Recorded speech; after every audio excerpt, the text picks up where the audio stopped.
Hi, everyone.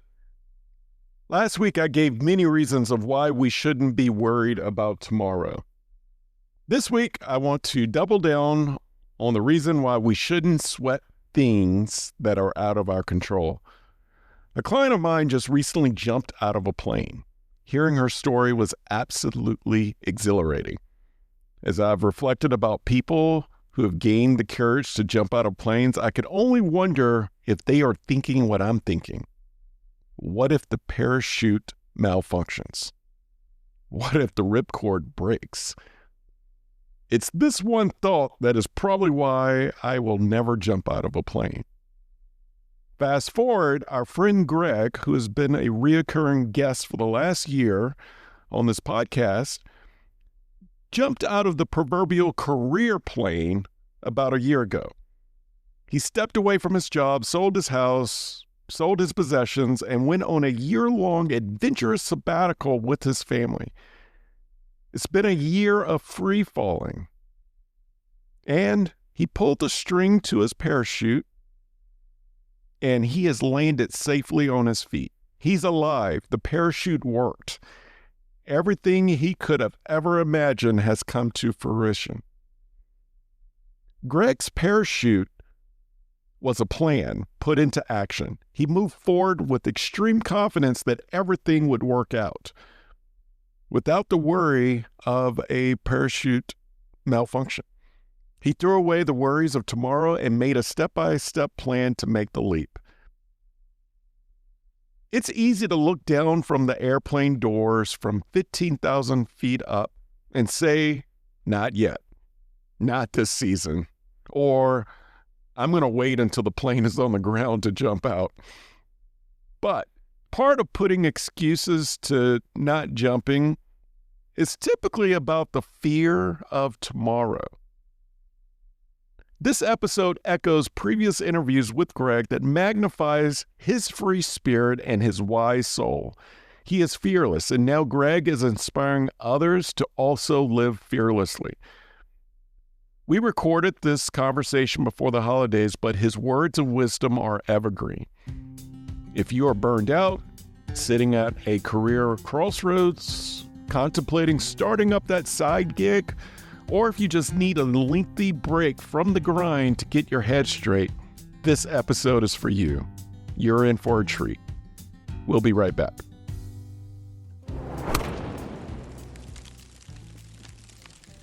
You are listening to the Work Life Eubiosis podcast with your host, Charleston Edwards. If this is your first time here, welcome. My goal is simple: to eradicate burnout and to bring harmony, purpose, and balance to this world, starting with the family. My hope is that this show and the story shared will provide encouragement and ideas that will be valuable to you on your journey to work-life freedom. So let's dive in to today's episode.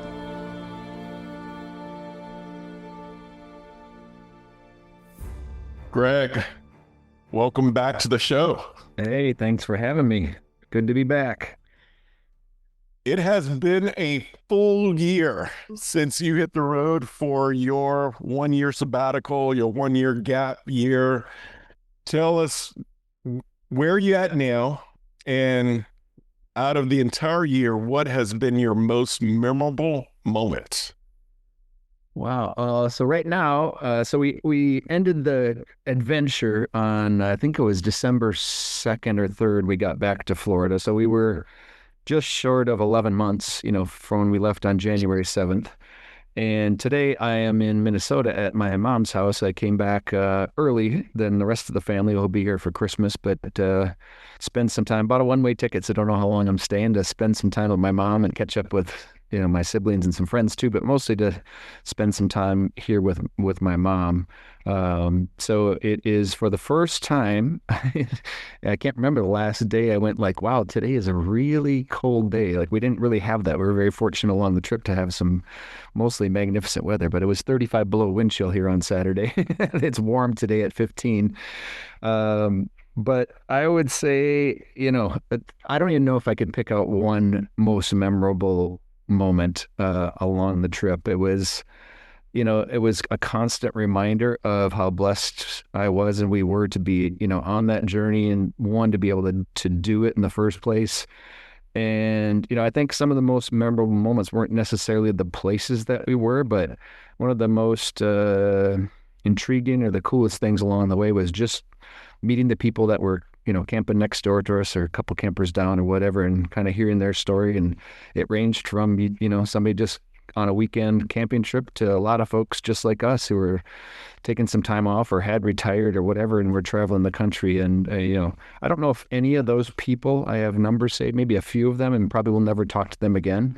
But it was kind of that was the intriguing part, is you meet somebody one day and the next day or 2 days later, you're moving on, and there was somebody new to share your story with, and to be able to share our story and, why we were doing our trip, and the, how a little bit, but mostly the why, everything that started after, Nicole's mom died, and, the reason why we had her father-in-law with, and all that kind of stuff. It was great to share that story, but it was great to hear other people's stories of why they were out and not, jamming the 9 to 5 and worrying about their, whatever it was. So, a bunch of amazing places that we went to, but I don't even know if I could pinpoint one of those. It was great to see the people along the way that we intentionally saw. When I was back home, after my dad's passing, was great to be here with my mom and my family, to catch up with my daughter Peyton out by Seattle, and to catch up with my best man DJ in Oregon, and,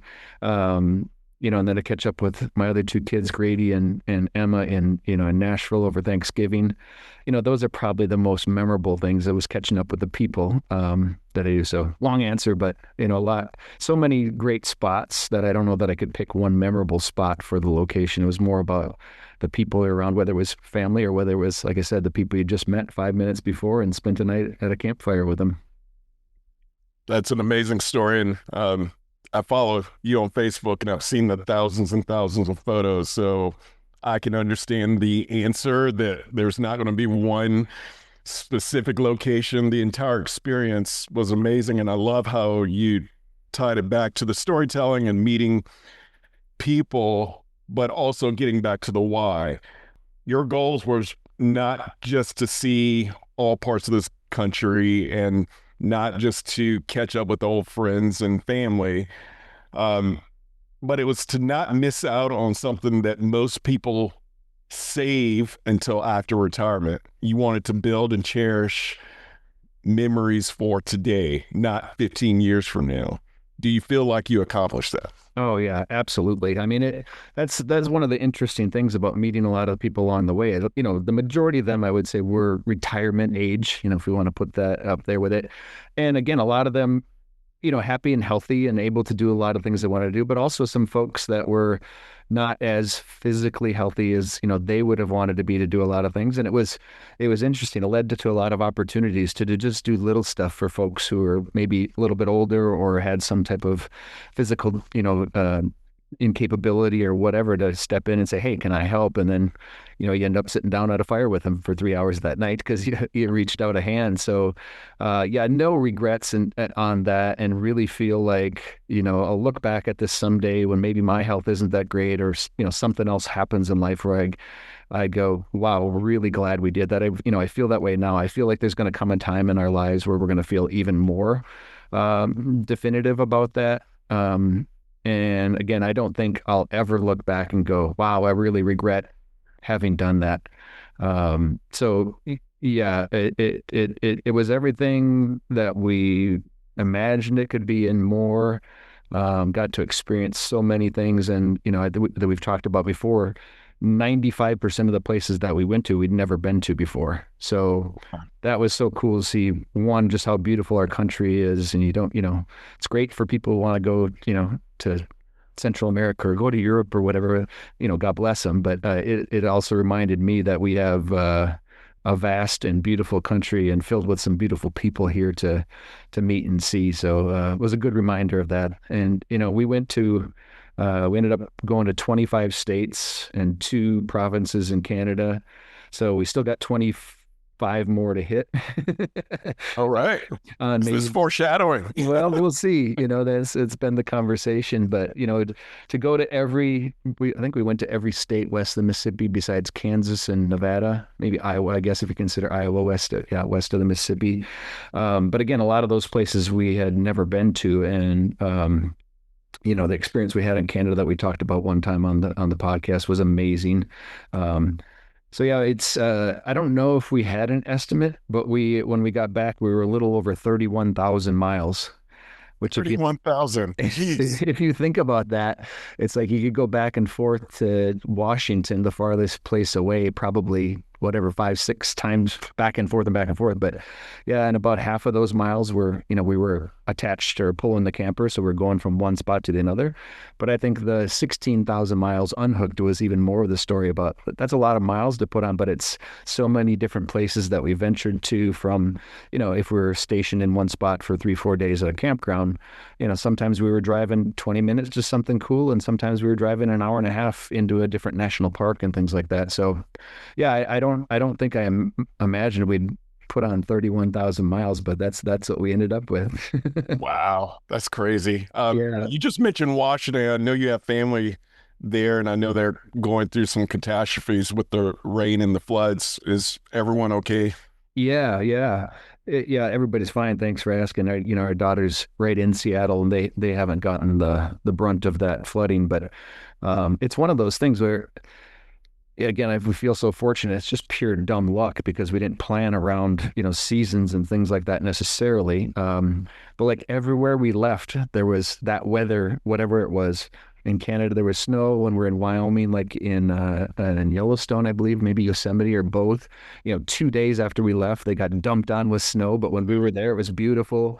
When we were in Oregon and Northern California, we had, some rainy weather, but nothing too extreme. And then we left Northern California, and boom, like a day later or two later, they had all the torrential rains and the flooding there. So feel pretty fortunate that, God or somebody was looking out for us and without even planning on it, which we had to do a couple of times. We talked about that racing the wind, remember? Yes, El yes. Paso, making an intentional decision in front of the weather, but none of this was thinking about the weather or even if we were watching it, we probably wouldn't have moved like we did. We were just moving to, get to the next spot or get to Nashville to meet our kids for Thanksgiving and things like that. But pretty lucky that, I would say, especially since we left Minnesota in July, like we had many, many more days of upper 70s and low 80s and sunshine than we did of, rain or snow or anything like that. The only snow we got on the whole trip was when we were visiting my niece and her husband in Colorado. And it was one of those where, got down to 32 degrees, snowed 3 inches and melted away Melted. the next day. uh, so yeah, feel fortunate we didn't have any major catastrophes. We had all the stuff that would happen if you're pulling a camper for the 16,000 miles and whatever.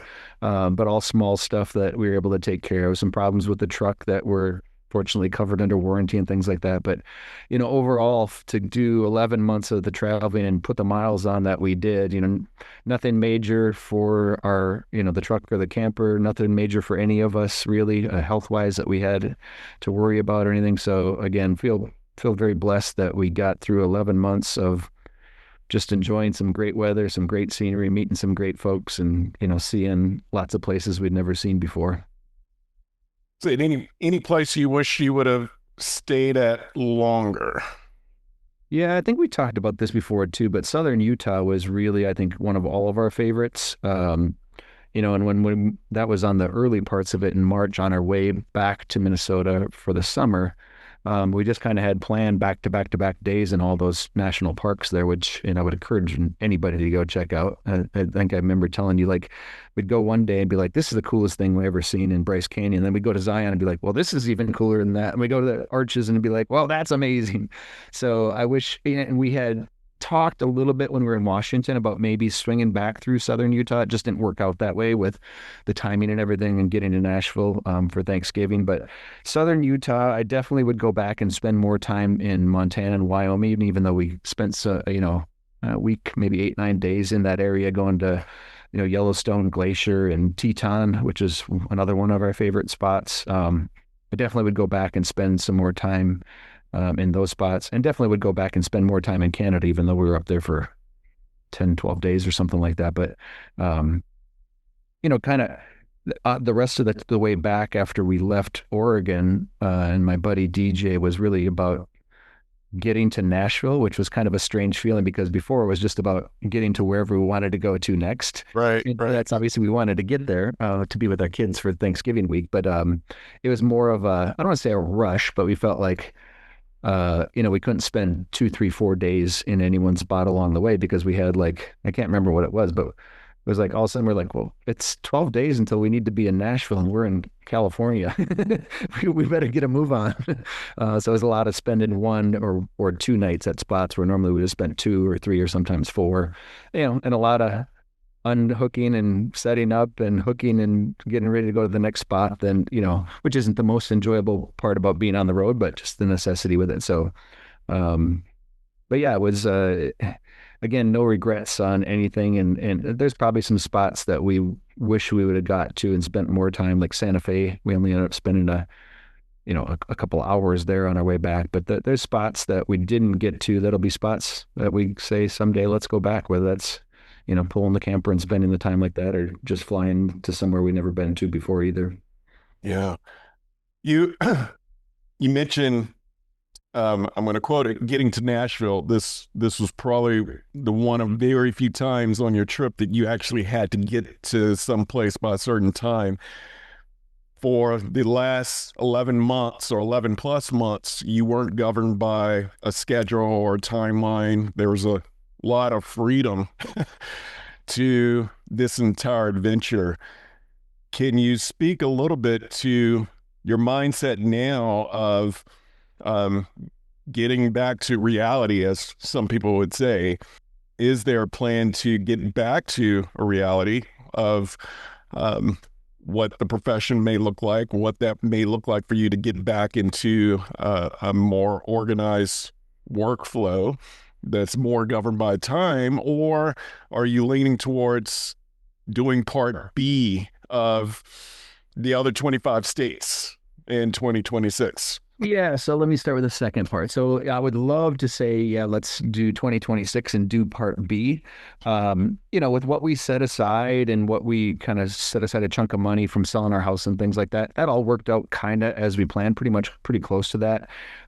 It doesn't allow for another, a 2026 without any income again, which was, a beautiful thing to not think about work. And I think the last time you and I talked, I think I was giving myself kind of through October or whatever to not even really think about it. And you and I have talked about a couple things that are possibilities that I've thrown around, but I've really stretched that out maybe farther than I should have or would have. And I haven't really gotten that serious yet. When we got back, a week or whatever it was, a little less than 2 weeks ago was, a lot of preparation just to get stuff back, for staying temporarily, maybe long term at my father-in-law's house because we don't have a house to go back to.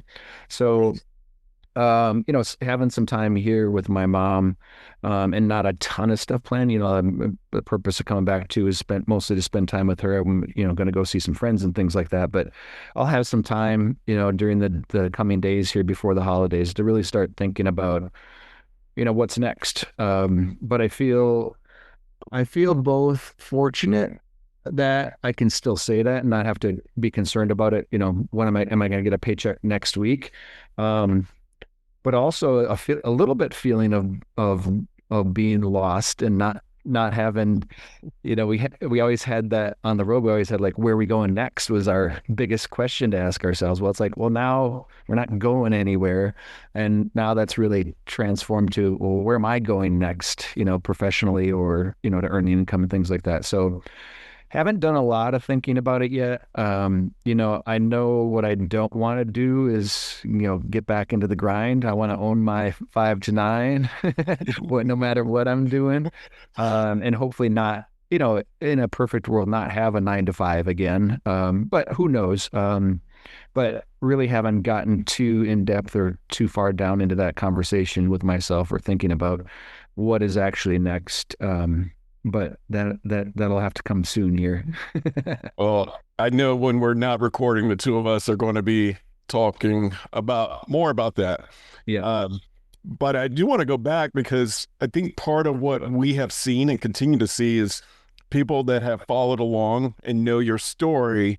Um, they would love to do something like this. I know a lot of people that would love to do something like I personally would love to do something like this of looking at a full year and checking off the bucket list of not having to wait to retirement to live your best life. You just pulled off something that 99% of our population would never fathom to do. So, can you take a few minutes to give an overview of what it took you strategically and financially to pull this off, giving some golden nuggets of wisdom to anyone that's listening that may want to do this, but they're hung up around the finances? Yeah.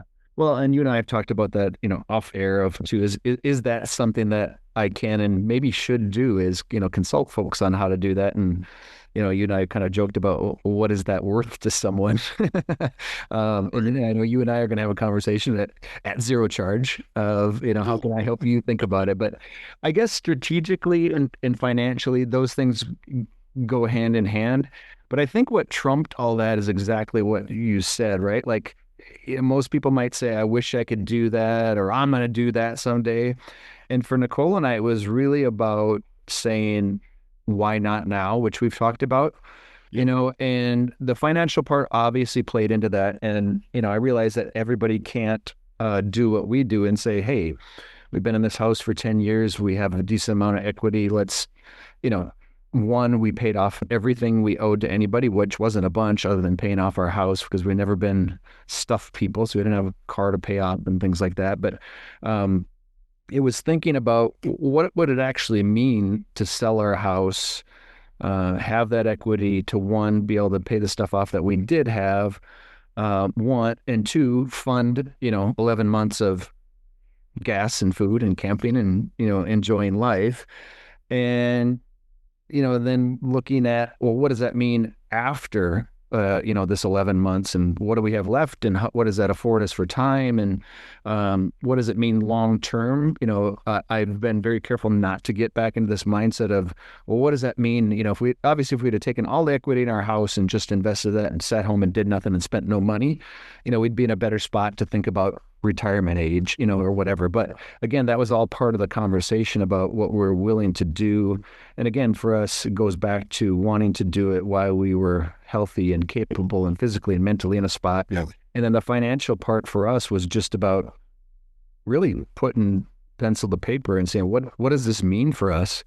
And again, we were fortunate with when we bought our house in Florida and kind of the boom that happened with people moving there during COVID. And so it, drove up housing prices there more than even the rest of the country. But it really came down to that willingness, I guess, to really dive into that why not now.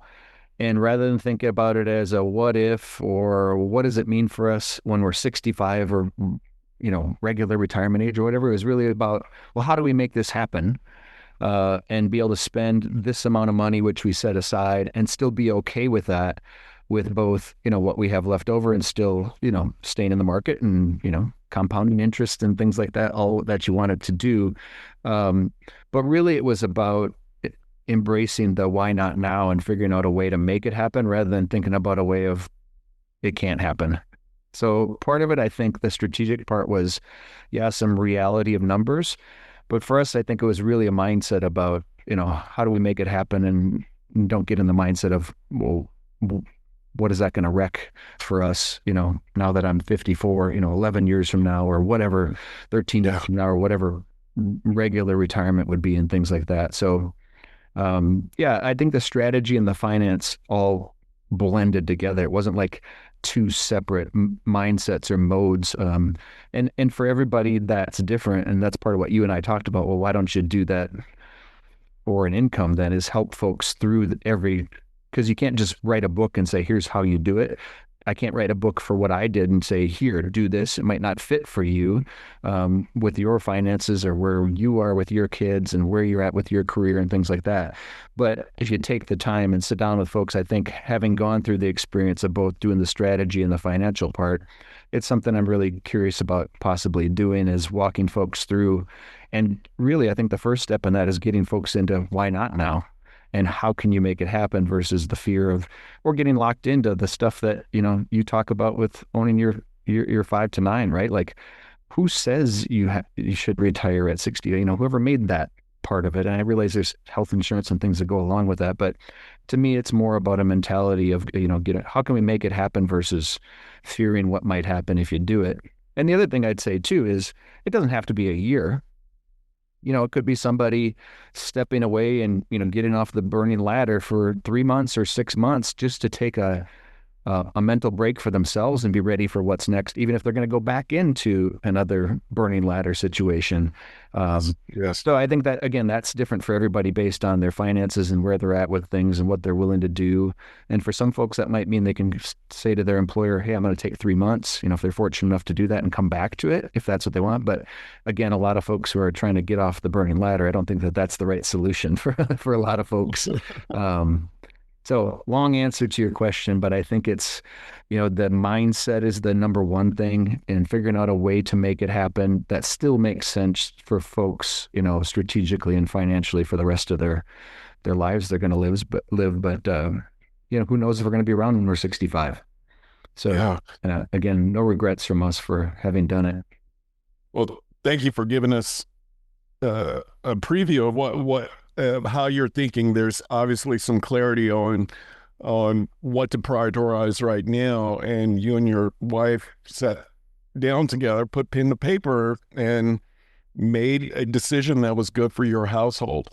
Along the same lines with that mindset, have you had a mindset shift about work in general, and not just work, but your purpose, right? So you had a long career prior to this, and now you've had a year off from not being in a leadership position.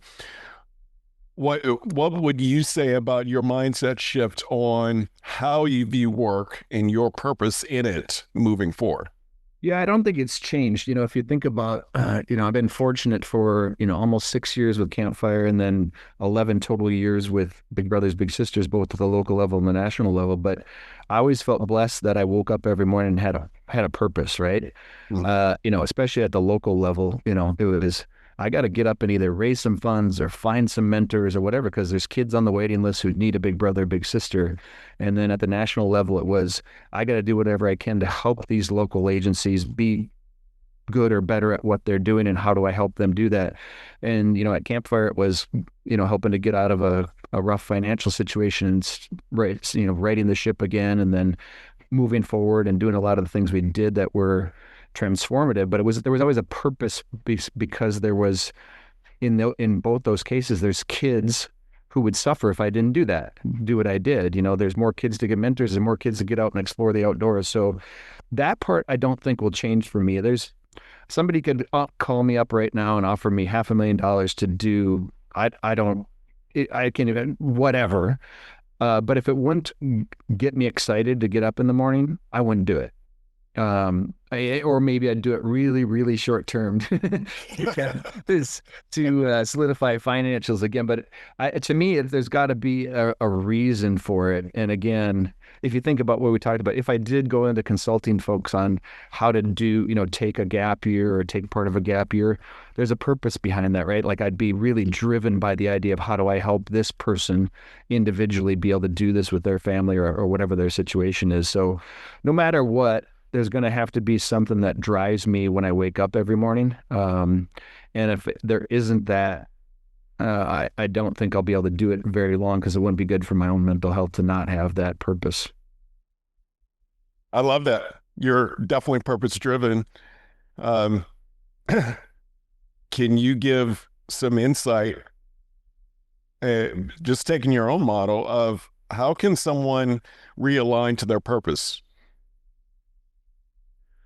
Wow. No, that's a deep question, but Yeah, well, I'll relate it back to myself. So before I got into being the executive director at Big Brothers Big Sisters in Southern Minnesota, I was in the insurance world, which I enjoyed, and I think I might have fooled myself into thinking I was helping people. But if I didn't do it, somebody else would have done it. And not to say that if I wouldn't have done the roles that I had that somebody else couldn't have, but I really felt like there was something pushing me towards that. You and I have talked about how I even got started in the nonprofit. It was all almost by accident and like, where is this all coming from? But it truly made me realize that there was more to life than, making a sale and earning a living that way, even though I loved that part of the insurance world because I got to meet and talk to people all the time and, help them out with what they were doing. But again, finding that purpose for me where it wasn't about the income and it was about, hey, if I don't do my job, somebody's going to not necessarily suffer, but not benefit from both those amazing programs that I was fortunate enough to be a part of. So, I don't know if that answers your question, but well, it does. In both of your answers, the previous one as well, you've detached duty from money, right? So, it's one of the things that I always propose to my clients is like, what would you do if money was not a factor? Right. And that's the mindset that you have taken from what you were doing before the sabbatical, even to how you operated doing your sabbatical. Like, it's not about the money. It's about, hey, what's most important right now? What are my gifts? What are my skills? What are my talents? What are my interests? And who's impacted because you brought your family along. And that is purpose driven. I think if folks think about that in the reverse, if somebody is doing something where, they wake up and go, oh, geez, or it's Sunday night and they're just dreading the week ahead, even if they're making good money or whatever, I would just highly encourage those folks to seek something else, or at least contemplate and think about what's next with it. Because I think the beauty of this world and the fortunate, for most of us, the fortunate spot we're in is we have choice. And so many people get stuck into thinking they don't have a choice. And I mean, I haven't had that feeling for a long time where I've had to wake up and go, oh my God, I got to go to work today. Yes, it had days where it completely sucked, right? Because there's stuff you're doing you don't want to be doing. But I've always had that back of my head of like, if I don't do what I'm supposed to do, again, there's kids who aren't going to get matched. There's kids who aren't going to get to experience the outdoors. So I think that that's the first step for a lot of folks is realizing like, no matter what you're making, if you dread going to work every day, you got to stop and think about it or pray about it or whatever is going to fit for you, because I don't think most people are really completely stuck where they think they're stuck. We get stuck in our own mindset, or we fear that what we leave is safe and whatever. It's like, well, I guarantee you for most folks out there, there's something that will be financially enabling for them and that they can enjoy. Those don't, it doesn't have to be one or the other. And again, I'm fortunate enough to have experienced that for the last 16 years, 17 years or whatever. So, I think that's a dangerous mindset is, I can't leave my current job, even if you hate it. I think people just got to step back. And again, a lot of that is then figuring out, well, what's next? And what does that mean if I take a different job or maybe don't have the same salary? But mental health is worth a lot more than anything in your bank account. Amen. Yeah. Earlier, you mentioned 95% of your stops and tours around the country you had never seen before. You discovered a lot about this country. Now I want to turn that back on you. There's a lot of hours behind the wheel. There's a lot of mountaintop moments, private times just sitting in national parks by yourself or with your wife. What did you learn about yourself this year that you didn't know coming into this? Well, I think one of the biggest things is maybe a reaffirmation. Maybe I did know it about myself, but never really cemented it in my own mind, is that you don't have to prove anything to anybody. I was always pretty driven. If you think about when we moved our family to Florida in 2015, the kids were at, all different elementary, middle school, start of high school. Probably wasn't their favorite person, especially for a couple of them at the time, what we're moving away from. Um, but just reaffirming in my mind that I don't need to be the next whatever. I was really driven, and part of the reason why I took the opportunity and why we moved to Florida for the job at Big Brothers Big Sisters America is because of where they were at, and I knew there was opportunity for me if I just went in, did the things I knew I could do, and just be a great employee, and there was going to be opportunity for me. And there was some financial freedom that comes with earning some more money. So I never want to say that, money's not the important thing, because, me being able to do what I was able to do and be able to be compensated the way I was over the last, especially like last 7 or 8 years, opens up different doors and gave me the opportunity to do what we did in 2025. But I think for me now, even though I've told you I haven't taken a lot of time to contemplate, I'm not concerned about what my next title is going to be or what people think of that, or I'm not going to worry about, if I go work at Home Depot and help people find the right nuts and bolts or whatever, I'm not going to worry about what somebody thinks. Go, wow, he was a CEO of a national organization. Now he's working at Home. I don't care about that. I really don't care what people think about that part of me. It's really about, again, finding for me something with purpose. I'm not sure going to Home Depot and helping people find nuts and bolts and fulfill that purpose, but I use that as an example of, like, I don't care what my title is. I don't really care what people think of me as, like, successful because of a position or a title. So I'm not driven by that. And I'm not necessarily saying I was driven by a title before. But I was driven by the opportunities that brought for some financial freedom and to be able to give us the opportunity to do what we did in 2025. That's what was really driving me, along with hey, I'm going to help some kids out by being successful here. So I guess just a reminder to me that a title doesn't mean anything. It really never has to me. But I'm not going to be. I won't be searching. If I end up going on a job search, it won't be around a title. It'll be around, how can I make a difference? How can I affect people's lives? How can I help me make something better for somebody else? And whatever title comes with that, I don't really care. Wow. That answer proves to me that you have certainly burned the ladder. All the way down, not even one step. Yeah, if you take a wooden ladder example, that thing that's ashes to ashes, dust to dust, right? There's no reforming that. Again, I can't imagine a dollar amount or something it would have to be the situation and an opportunity for me to make a difference, where getting back on some corporate ladder would even interest me whatsoever. And again, feel so blessed to be able to have the time over this year to, not wake up and sometimes worried about whether I was going to have 2 cups of coffee or one, right? Or, what time we were going to leave to go to the national park. Big decisions for the day. What are we going to have for dinner? But I can tell you the mental health and the mental freedom and just the bliss that comes with that was unbelievable, even far better than I could have imagined it was going to be. And again, I know not everybody's in the exact situation to be able to do what we did, but I think there's a way for folks to do it in some way, shape, or form if they want to get away from what they're doing and burn that corporate ladder and be done with it. Well, this leads me to one of my last questions here, and before I get to it, I just want to thank you for being a friend, 2, allowing us to be a fly on the wall practically all year with this adventure, and 3, just being vulnerable and sharing your journey. As I said on the last recording, you're very authentic.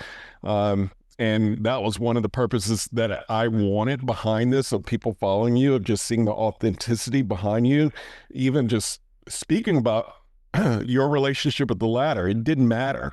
The titles don't matter. And I love that you said it was a reaffirmation, because that was you beforehand. You were a CEO, but you were were and are one of the most humble CEOs that I've ever met. And that is a rarity in this world. So thank you for letting us tag along with you. And I hope there's a part B.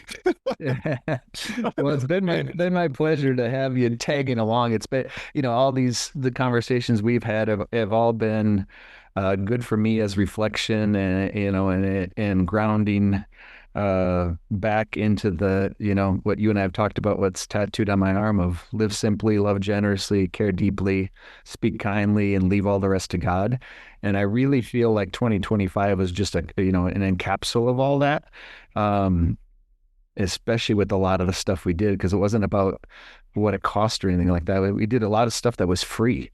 And again, a beautiful part of our country with some of that stuff. But yeah, it's been a pleasure to be a part of it, and thank you for having. It's been refreshing for me to have the conversations with you and listen back, and really kind of as you've gotten, so I've gotten it too, some feedback from folks about, wow, I wish I could do that, or how did you do that, and be able to tell the story that you and I have been talking about, and for some of my friends and stuff, it's all about, you could do this too, maybe not today, maybe not tomorrow, but you don't have to be when you're 65 either. So it's been great to be a part of it. And I feel very blessed to have your friendship and have this opportunity that you have this podcast and be able to share the story and have people tag along. Thank you, Greg. That's a perfect segue, because I'm going to set you up for one here. Make an argument for making sabbaticals, gap years, or extended time off mandatory, not just a bucket list thing that you have to earn. Ooh, make an argument. So I would say this, just in conversations with colleagues and things like that, or folks that are in, high stress or high responsibility positions. I think almost all of those folks, after whatever period, and it's different for everybody, are burned out, whether they admit it or not. For me, I've talked about this. For me, it was always like every 5 or 6 years, I needed some new challenge to put on. And it wasn't because I disliked what I was doing. It's just like I needed something new or something, something more to go after or whatever. So I think, I'll make the argument by saying a lot of other countries do it and we don't. And right. And if you look at the happiness levels and the things like that are of folks in other countries where those things are mandatory or at least allowed, people live a lot happier than we do in corporate America, because most places either they'd laugh at you if you brought it up, or wouldn't think about it, or would say whatever. That goes back to the why not now mentality. For most people, including the positions that I've held,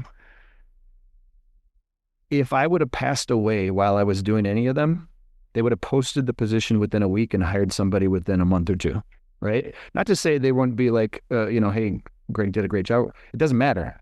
Somebody else is going to be doing what you're doing. So if you're in a spot where you think like, well, what would this company do if I left? They're not thinking that. Yeah. They're just going to replace you with the next person. So again, I'm not saying not be loyal to your employer. There's lots of great employers out there, and I've been fortunate to be a part of them too, but they're going to replace you. So why do you think of the mindset of like, I have to stay here? And so, mandatory allowing of sabbaticals or whatever you want to call it.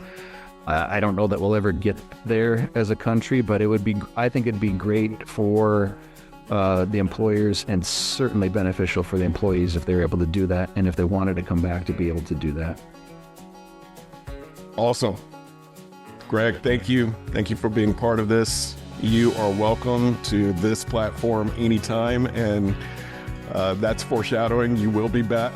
Not sure at what level, but we will continue to do something together, and I just appreciate you. Likewise. Thanks a lot. All right.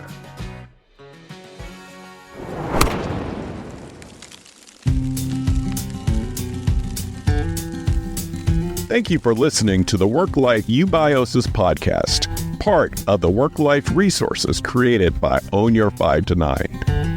I hope that you have found encouragement and a few ideas to strengthen your journey to purpose, freedom, and balance. Have you overcome burnout and found a new way of life? Millions around the globe are still at the risk of burnout and losing it all. And your story may be the one that sparks not only a dream, but action. Visit ownyour5to9.com for more information and submit your story. While you're there, join the Work Life Eubios' newsletter and receive additional resources weekly right to your inbox. If you enjoy this podcast, take time to subscribe, rate, and leave a review. Share it with a friend or loved one. Remember, the most important organization in the world is the family. Let's do our part to strengthen it. Thank you for listening.